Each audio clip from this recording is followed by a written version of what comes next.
তো ইতিমধ্যেই আমাদের বিমানের যারা বিমান সেবিকা কেবিন ক্রু রয়েছেন তারা আমাদের সিট বেল্ট বেঁধে নিতে বলেছেন, কারণ আমরা আর কিছুক্ষণের মধ্যেই দমদম এয়ারপোর্টে ল্যান্ড করতে চলেছি।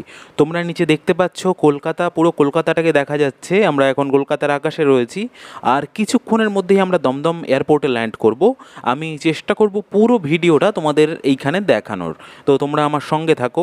তোমরা শুধু নিচের বাড়ি ঘর আর রাস্তাঘাটগুলো দেখো কত ছোট ছোট লাগছে, মানে জাস্ট কল্পনা করতে পারছি না আমি যে এইরকম একটা দৃশ্য আমি আকাশ থেকে দেখছি।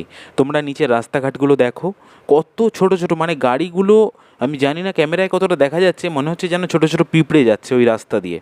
তোমরা জাস্ট দেখো, সূর্যের আলোটা এমনভাবে এসে পড়েছে যার জন্য আমি ক্লিয়ারলি নিতে পারছি না ছবিটা, বাট তোমরা তাও দেখো, দেখলে বা বুঝতে পারবে হয়তো কিছুটা। তাছাড়া আমার ফোনের ক্যামেরাটাও খুব একটা ভালো নয়, বাট আমি যতটা সম্ভব চেষ্টা করছি তোমাদের দেখানোর। মানে আমার এই ধরনের অভিজ্ঞতা আগে কখনো হয়নি। আর সব থেকে বড় কথা হলো এই দিনের বেলায় ফ্লাইটে, তাও আবার উইন্ডো সিটে বসে, মানে জাস্ট তোমরা ইমাজিন করতে পারবে না।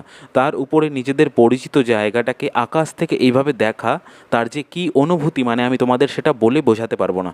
যদিও মাথার মধ্যে অনেক রকম চিন্তা রয়েছে, অনেক টেনশান রয়েছে। গতকাল রাতে আমি খুব হন্তদন্ত হয়ে তিরুচিরাপল্লী থেকে আমি বেরিয়ে পড়েছিলাম, আর আজকে এখন বাজে প্রায় দুপুর 2টো। তো আমি দমদম এয়ারপোর্টে নামবো। মাথায় প্রচণ্ড টেনশান রয়েছে, যেই কারণে আমি এসেছি তোমাদের আগের ভিডিওতে আমি বলেছি।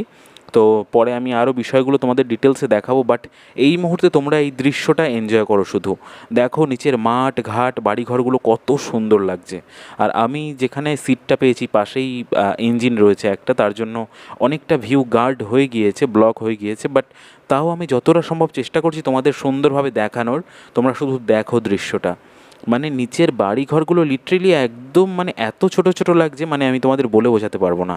মানে আমার তো খুবই দারুণ লাগছে, মানে একটা অন্যরকম অভিজ্ঞতা। তোমরা জাস্ট দেখো, এতদিন আমরা নিচে, মানে বিশেষ করে আমি নিচে থেকে ওপরে যে প্লেনগুলো যেত সেগুলো দেখতাম, আর আজকে প্লেনের মধ্যে বসে থেকে নিচের সেই দৃশ্যটাকে আমি দেখছি। মানে জাস্ট অসাম একটা অভিজ্ঞতা।